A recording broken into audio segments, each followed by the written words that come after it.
It's already May. But anyway, in this year, Kendrick actually appeared on Future and Metro's Boot. The internet is not something that you just dump something on. The internet is not a big truck. The internet is a series of tubes.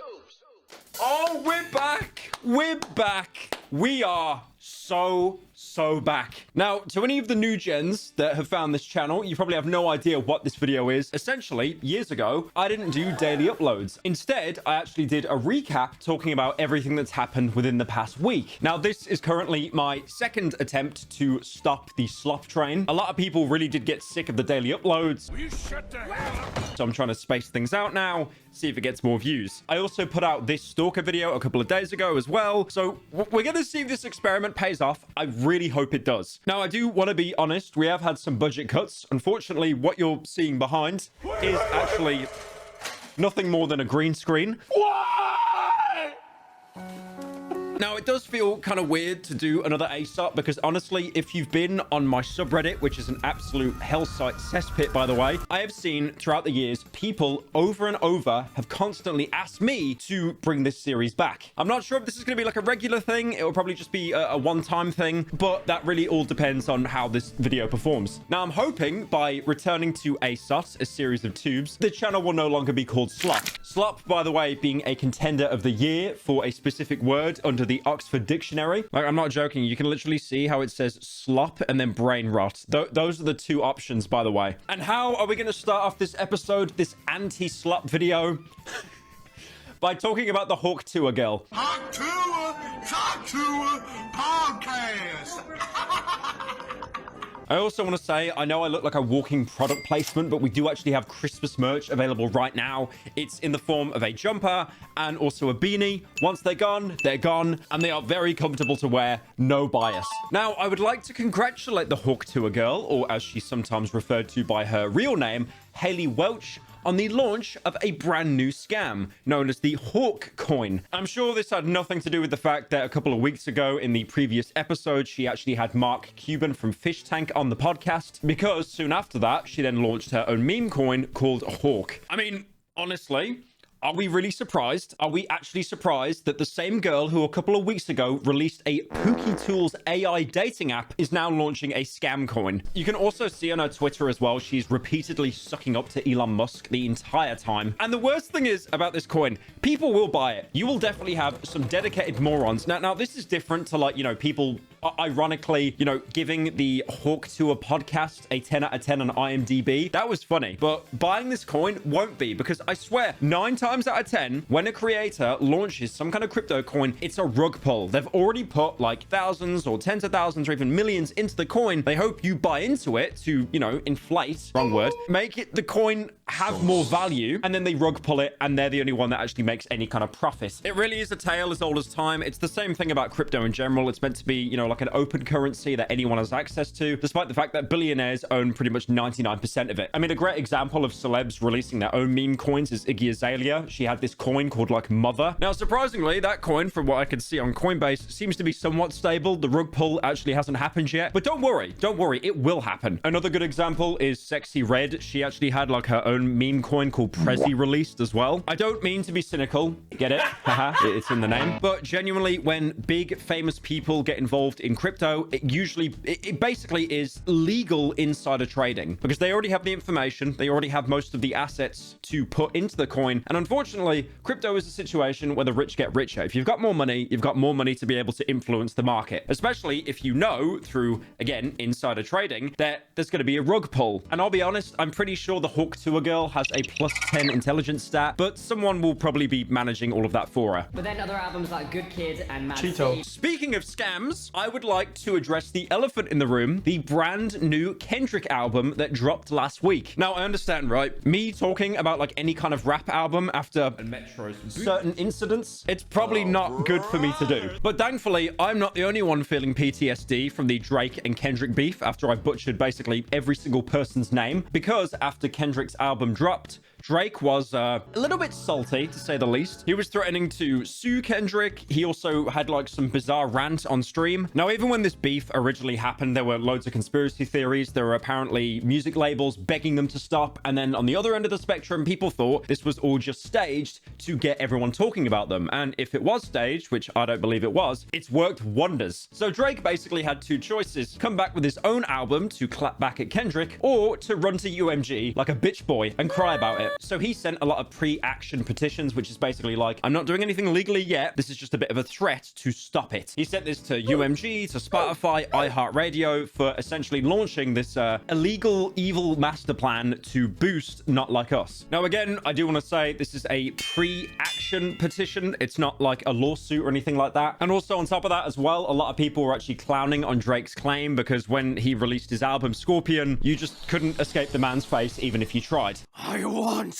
to exist! So unsurprisingly, not too long after the album drop, Drake made an appearance on XQC's stream because, again, they're both affiliated with Stake. If you don't know what Stake is, it's a gambling site. You might have seen their amazing advertising campaign where they pay Twitter gimmick accounts to post stolen memes with the Stake watermark. So when Drake was on X's stream, he was, you know, making a lot of snide remarks about Kendrick. He called out The Weeknd. You have to switch this song on. We don't listen to that. Metro Boomin. See, I told you, see? I can say it right. I can say it right. Oh my God, this is like character development, bro. Oh my God. Oh yeah, I like this song. Give me, okay. And at one point, even calling Steve Lacy a fragile op. Guy's like a fragile op, but it's a good song though. Now, again, I do want to say, I don't mean to be the contrarian here, but I do personally think if you want to redeem yourself in the public perception, one of the worst things you could ever do is go onto an XQC stream. I think the only way it could be worse is if you go onto a stream with Adrian Ross and then he finishes sniffing the seat after you leave the room. Oh.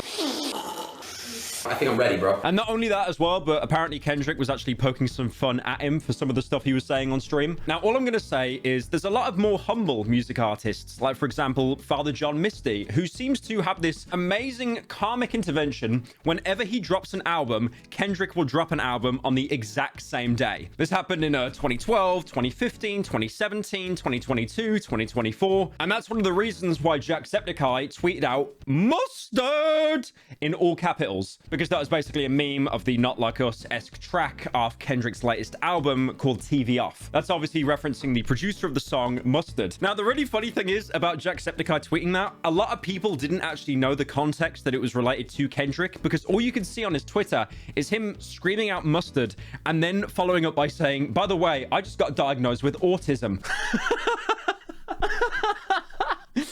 That's funny. And of course, how could this not be an anti-slop video without talking about MrBeast? I get it. I'm sick of talking about it as well, all right? But look at the views on this Stalker video that was like, it had a narrative, it had very good editing. And then look at me recapping a MrBeast video. You see?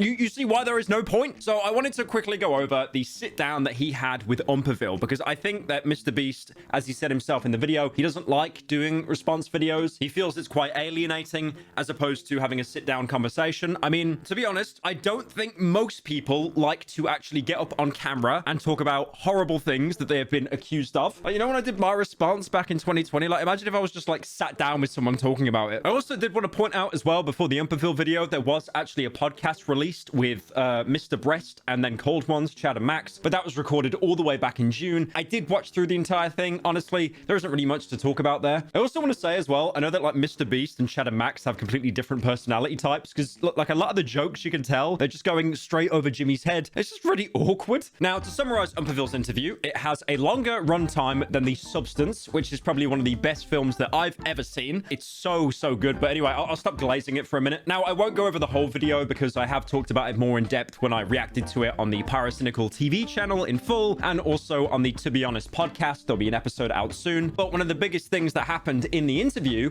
was, you know, MrBeast basically saying that he probably is going to end up suing Dogpack 404, the guy that made, you know, all these videos on MrBeast and his company. And also as well addressing the crypto scam allegations that were made by CoffeeZilla. Not only that as well, but he talked about the Lunchly situation, how they found mold inside some of the Lunchlies. He also talked about about directly refunding people who were wronged in the giveaways, and also addressing, you know, how much of the videos were actually CGI. Now, one criticism that I noticed people were quick to pick up on is the fact that Umperville was very passive in the interview, basically just agreeing with MrBeast on a lot of points, you know, using his own experience because he obviously owns his own food company as well, and also he owns a game studio as well, so he's got like a multi-enterprise. And I watched the entire video, and the only real time where Umperville pushes back is post-interview, where they had like a follow-up phone call to be able to talk about, you know, some more things that they didn't have time to bring up in the initial interview. Okay, so first one is Wu-Tang. You have said that you do not control the Wu-Tang wallet. You said that last night. You said that a friend did it. You said you didn't know what Wu-Tang was. A fund did it, yes, not a friend.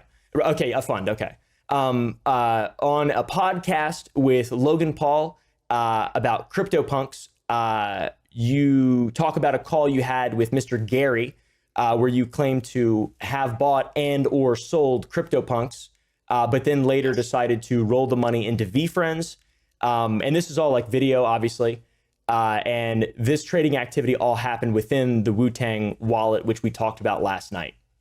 Yes. Now, again, I've already gone over this in such great length on other channels and on streams, and I know there's a lot more other pressing topics as well, like the Jake Weddle situation, the Delaware situation. I personally think that interview will be the last we publicly hear MrBeast talk about this. Is it going to get people to completely switch sides? No, I think the people that already dislike him will keep doing so. But yeah, I feel this was a bit more of a serious one to talk about. I'm just going to end this on a bit. What would Max Mofo say about MrBeast? He has Crohn's disease. Now, I want to talk about DanTDM. He has really not been in the news cycle as of late. Again, I'm sure you know the story. He made one snide quote tweet against KSI, and KSI basically molded about him and probably made a voodoo doll in his bedroom looking like DanTDM for the next 3 weeks. But recently, Dan actually went on to Tommy Innit and Jack Manifold's podcast, Shut Up, I'm Talking. And one of the things they talk about is one of the reasons why it took Dan so long to actually respond. Tom speaks highly of your aura. I really do. Sure, yeah, with the whole Twitter stuff that happened, the aura was quite strong. That's what he goes on about. I think I couldn't believe that. It's like, was it mad? Yeah, like the whole. It felt a bit Game of Thronesy. Like the whole internet like had my back, which was kind of wild. Oh yeah, it was really cool. Was it cool? Were you just sat in your room like, this is a bit mad? Yeah, it was a bit ridiculous for like.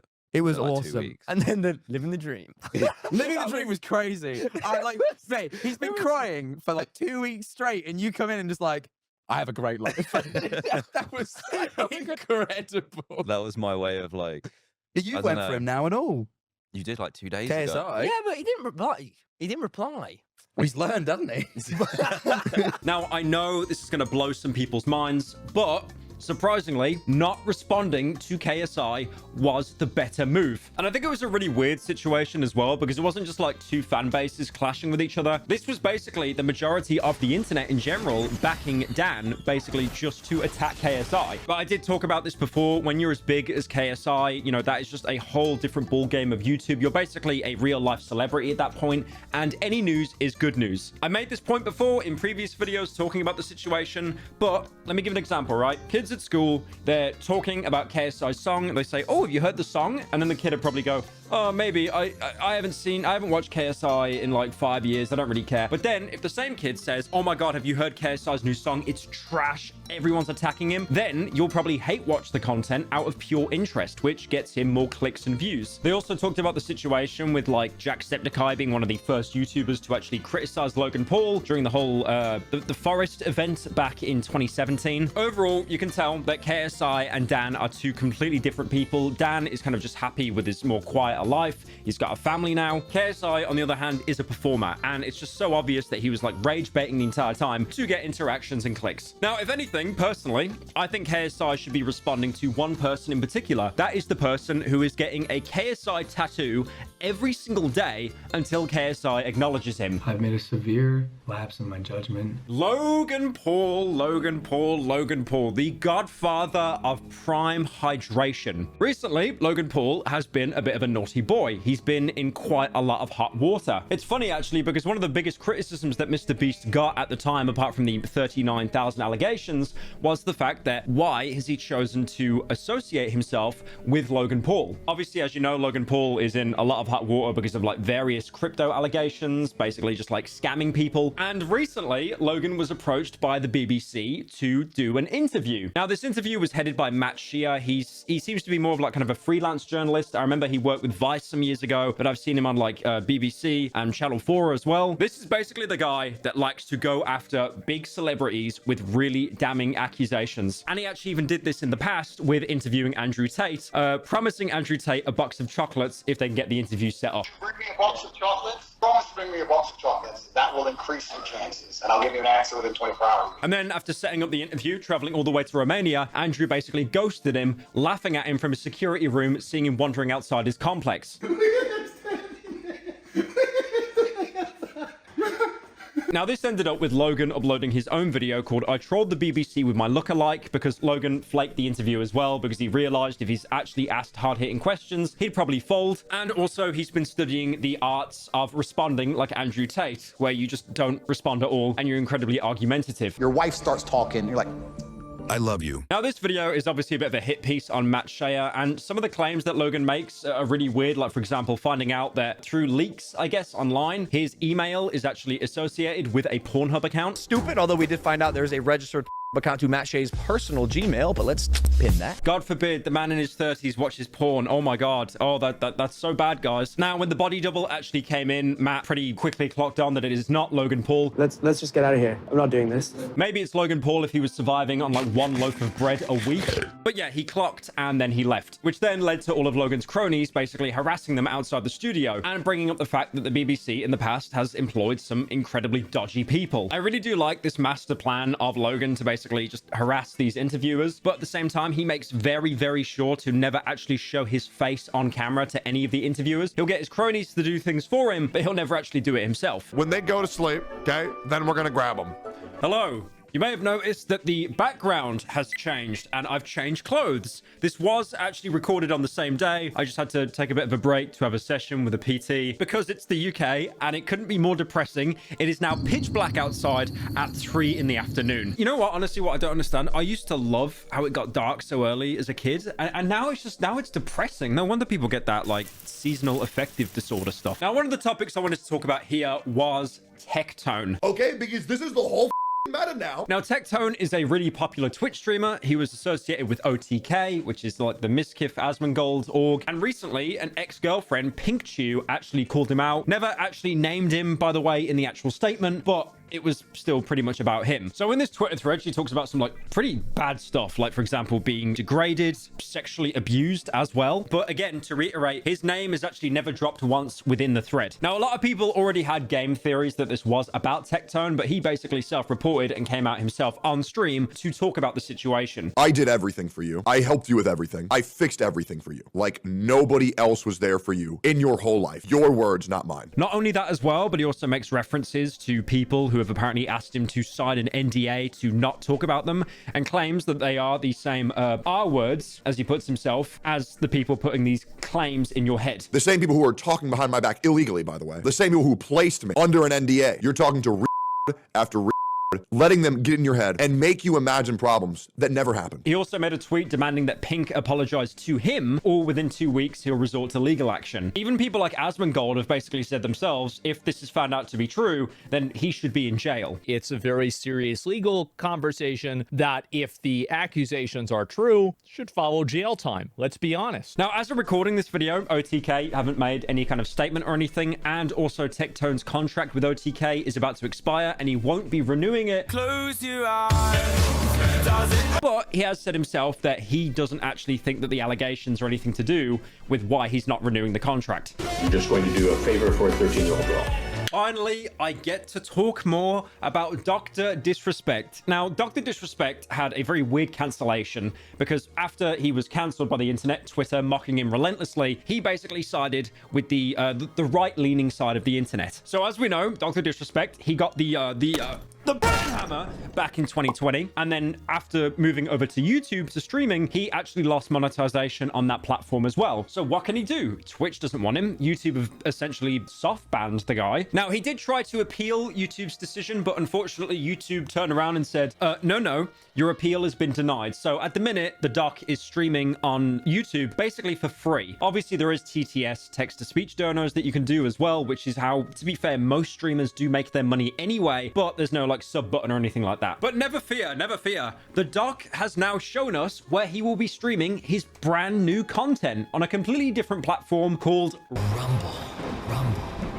This seems to be the new home for the DrDisrespect Champions Club. Again, I'm not really surprised. I mean, Twitch banned him. YouTube doesn't really want anything to do with him. I'm actually surprised that he didn't end up getting a kick deal, but I think with the amount of drama they're going through at the minute, taking DrDisrespect on would probably tank their stock. Now, I did make the point earlier that DrDisrespect has definitely gone down a more right-wing path, you know, selling certain merch like Make Gaming Great Again. I'm not going to go on like a whole tangent on like Orange Man Bad or, you know, changing accent woman good. Weeping may endure for a night. She actually did lose the election, unlucky. But this is a thing that does happen with like, you know, e-celebs or actual celebrities that get into controversy. They'll usually align themselves with one part of the internet that will basically try to shield them. Justice will be served in this town today. Okay. I know we're talking about like a lot of serious allegation stuff, and this isn't really like funny. Funny? Where's the funny? This is an ASOT video, Paracynical. Wait, you're an old man now? You're 27? He's not funny anymore. I'm gonna go watch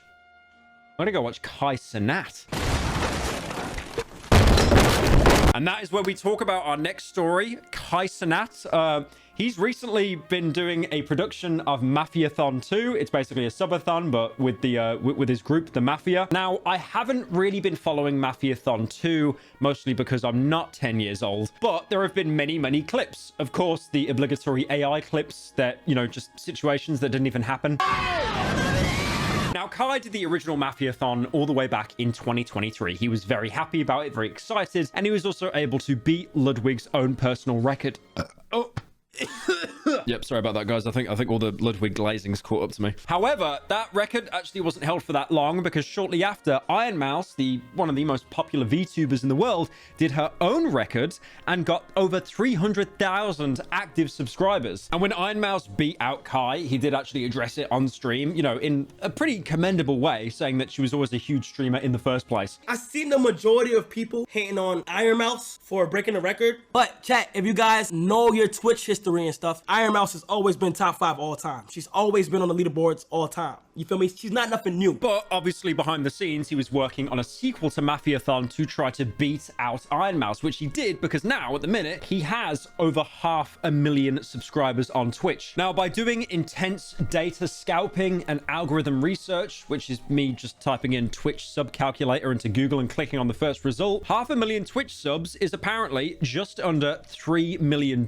I don't think that takes into consideration the fact that Twitch steals half of that back, but that's still an insane amount of money. Now, this makes sense as to why Kai's subathon has done so well, because I swear to God, like, his entire Twitch stream now is basically just a cameo for other creators to appear in. He's basically became a side character on his own stream. He's had Bill Nye the Science Guy, Scissor, Soulja Boy, Snoop Dogg, Sexy Red, Nardwar. He had Sean Fonteno as well, who was the voice actor for Franklin in GTA 5. Man, I'm right here with Kai Cenat and them on their stream, man. They want to hear your voice. Even at one point, having the cast of Disney's Good Luck Charlie. He even brought Ludwig on at one point to try and help a random fan locate them to win $100,000. But of course, the situation is insane. It is crazy.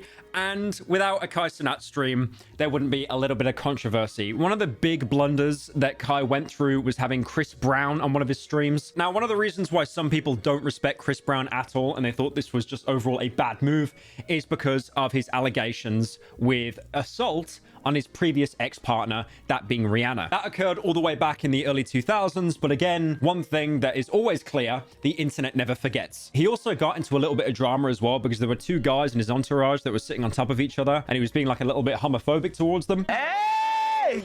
Bro, you gotta chill, bro. Chill. Ray might be AO. Nah, wait, what? There was this cuddling? In a car sitting on his lap. That's not AO. What? There was also a situation where there was a white guy on Kai Cenat's stream that got hung. It's just saying that sentence out loud. It just sounds impossible to comprehend. Now, this was all set up by the magician Max Major, and it was supposedly a prank all along. You know, the kind of thing where it's like you act like a complete moron, and it's like, it's a prank. I was fooling you. I was only pretending to be a fucking moron. And that then led to Kai getting so tilted that he basically banned all future magicians from appearing on his stream. This has also led to a lot of people to accuse Kai of being like a performative Christian, that he would like, you know, have someone like Chris Brown on the stream, but then anything to do with magic or like the dark arts, he's completely against, because that is against God. But I mean, to be fair, in Kai's defense, if I had someone getting lynched on my stream, I would probably get... So that's probably one of the reasons why he freaked out so much. Oh, is it really a PyroLive video without talking about Aiden Ross? Is it really? Bro, I'll be honest, I'm kind of sick of talking about Aiden Ross, so I'm just going to eat this chicken when I cover this story. So yeah, he had like a... They had like a before and after picture taken, and he looks like this. A lot of people quote tweeted it, saying how, you know, before and after shaving your chest and farting. Now, unfortunately, even though I don't like Aiden Ross that much, I think there is actual progress here. It's not an insane amount, but unfortunately, most children online are completely mind broken by the content they consume on TikTok. You will unironically see people on TikTok consume 10,000 calories a day, and it will just be pure carbs, like Cheerios, boxes of cereal, chocolate, not even getting any basic protein in there, and then they still have like a completely god-tier shredded physique, and they look like Thor. Sorry, not Thor, because you got fat in that one film. Kratos. They end up looking like Kratos. I mean, a good example here is like Sam Sulek, right? Everyone loves this kid, but he looked terrible at one point. He had like acne all over him. You know, he had like tren breathing, where he was just like breathing heavily so much. And recently, there's been clips going around of Sam, and I hope he's lowered the dose of tren he's taking, because the guy looks great now. He actually looks healthy. But yeah, what do I think of Aiden Ross? I mean, I respect the gym progression, definitely, but I don't really care. So, some of the memes were funny, but also kids have been mind broken into thinking that if you're not on tren, you're basically just a waste of space. You had people comparing Aiden to the infamous before and after image of Alex Jones, but I'll be honest, I'm not gay enough to keep looking at topless men and critiquing them, so I'm gonna move on. He just lived for 30K. Now this story, this one's pretty funny. I know I'm late to it, right? But this is what you guys wanted. You wanted me to do a new episode of a series of tubes, right? So unfortunately, the news is gonna be a little bit late. This has been talked to death by everyone. Critical... the butt chungus situation is crazy. Dolan probably made a video on it as well, but no one can even understand what he says because his accent is so thick. So I'm going to talk about the 13-year-old that somehow managed to pull off a pump and dump scheme and make himself $30,000. Now, $30,000 to a Twitch streamer, to a successful YouTuber, that's probably a really good sponsor. But to a 13-year-old, that is like the keys to the kingdom. Could you imagine the amount of V-Bucks you could buy? Because when you're a kid, the scale of what you actually think has value is so infinitely small. Now, unsurprisingly, this kid managed to do this scam through pump.fun, which is, again, one of the biggest scam websites in the entire world. Now, I've already done this before. If we go onto the pump.fun website, you can see just how many coins are being spammed. They're basically releasing a new one every 5 seconds. The only coin that I like, that I've invested $100,000 into, is this coin, because it's got a little funny green bird fella, and I think that's quite a comedic image. I'm not sure why. Why does he look so depressed? What bird is that? It's like the Duolingo bird, but they've obviously just taken an owl and like, look how poorly they've colored in the claws. What's the market cap? Look, okay, look at when that basically flatlined as soon as it came out. That's hilarious. That probably was a rug pull. It was like a funny rug pull though. Now, this small child released his own coin called Quant, or is it Squant? It's got like a $sign at the start, so maybe it's Squant? Skrilt? Frilt coin. If I make a coin, I'm going to call it Frilt. Now, not only an hour after releasing the coin, he was able to grow the value of the coin really fast and then sold his portion for $30,000. Again, a classic rug pull moment. And then after that, a lot of people realized, wait, we just got rug pulled. I don't like you very much now. And people that dabble with crypto are some of the biggest degenerates online. So they quickly were able to dox him and his family. And then as well, semi-sarcastically inflate it. making the coin worth more in value, knowing that this kid already sold his share, basically baiting him out that, oh, if you kept your money in this coin, you could have made even more money. And then the coin went up in so much value because people semi-sarcastically investing in it to spite him. Apparently, his 30,000 would have turned into $4 million if he never sold. But again, if he never sold the coin, he never would have pissed people off. This never would have happened in the first place. And then it came to light that the kid launched another coin. This coin was called... Sorry. Sorry. And despite people realizing this kid was a scammer, he was somehow still able to scam another $13,000 from people's accounts. And then, oh my God, it keeps going. Then he made a third coin called Lucy, which I assume was the name of his dog. And then he pocketed another 20 grand. I mean, it does reach a point like, you know, fool me once, shame on you. Fool me twice, shame on me. But these guys have been rug pulled 3 times in a row by the same kid, and they're just not clocking on. Why did the Lucy coin make more money? Why did the third coin he launched make more money than the second coin he launched? And then in one final attack against this kid, like I said, the entire family was doxxed. They then ended up using the family member. I can't show this on screen, but basically the guys started to launch coins off the kid's family. Why is that so funny? I'll censor it on screen, but oh my, I don't know why there's something so funny about that. Like, one of the coins is just called Quant Dad. Quant Mom. Like, the kid is 13. He's 13.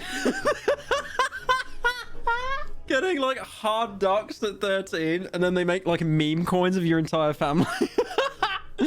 I don't know why that's killing me so much. That's the first time I've genuinely laughed recording a video in such a long time. I do not understand why that's so funny. It's just Dad. This could actually be the cat in the wheelchair. This could actually be on that level of humor. So to wrap up this story, I think one thing I wanted to do going ahead with ASOT is to wrap up the video with, you know, a positive story, which, to be fair, we're really not getting a lot of those anymore. So you might remember a year ago on the main channel, when I upload there once a year, I did a video called myhouse.wad. It was going over this Doom WAD for a game that was this huge ARG, multiple layers, and it used technology that really just wasn't seen in the Doom engine before. Now, if you didn't see that video, I'm not really surprised, because PowerPack, another very talented YouTuber, beat me by a couple of months and my video tanked. But the reason why I'm bringing up this story is because there was a song that was used in the game. Now, this is a song that no one could identify since 2007. If you look it up on YouTube, it's always known as the most mysterious song in the world. Now, you'd think the fastest way to find out the source of the song would be to use like Shazam app. Do people still use Shazam? Do people still use Vine? I'm old.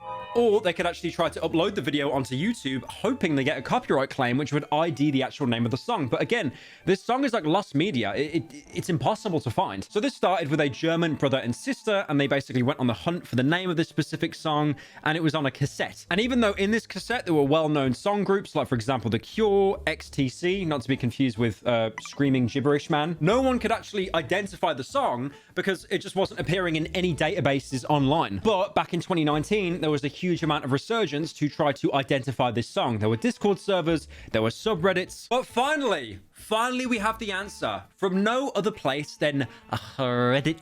So there was a Reddit user called Margin1412, and they announced that the song is actually titled Subways of Your Mind by the 80s German rock band Fex. And the way that they found this was just so ingenious, by the way. So they tracked down the song by looking at old newspaper archives and then got in contact with one of the band members to see if that could possibly be the person behind this mysterious track. Now, apparently this Reddit user held on to this information for quite a while because he wasn't sure whether the band actually wanted to be publicly known for making this song, whether they wanted the actual attention with it. Because again, there are a lot of people that when they get fame, they can't deal with it well. I mean, a great example is Sia, the Australian singer. She's incredibly talented, but you know, she always hides her face and she hates doing public appearances. I think she's gotten better recently, but especially in the early stages of her career, she stopped being a singer and became a songwriter for other big singers because she just didn't like the spotlight that much. I mean, personally, when I was looking at myhouse.wad, I remember how much of a great video PowerPack did, and I thought, like, what else can I add to this video? How can I make it stand out? Because this guy's done such an amazing deep dive into everything. And then I thought to myself, I could probably ID that song. I could find out where it came from, but even I couldn't. Like, thankfully, this person on Plebit was actually able to contact the actual banned and then get the rights done. I just think it's a cool story. So there we have it. The ASOT is over. Will I do another one of these? Honestly, I have no idea. I think one thing I've realized is doing these kinds of videos, the views won't go up. So to compensate, we're basically going to try and make the videos longer. I know that's probably the last thing you want to hear. But again, if we're going from uploading daily to basically every other day, there needs to be some kind of change, especially if the views aren't going to be there. Like I said, I'm down to try this for a couple more weeks. I found this video interesting to make. It's definitely a change of pace for me. I really do hope it pays off because I think I'm starting to realize that a lot of people wanted me to move away from the slop, even though I've said multiple times it funds the main channel, blah blah blah blah blah, cope. But yeah, let me know what you guys think because I actually enjoyed making this.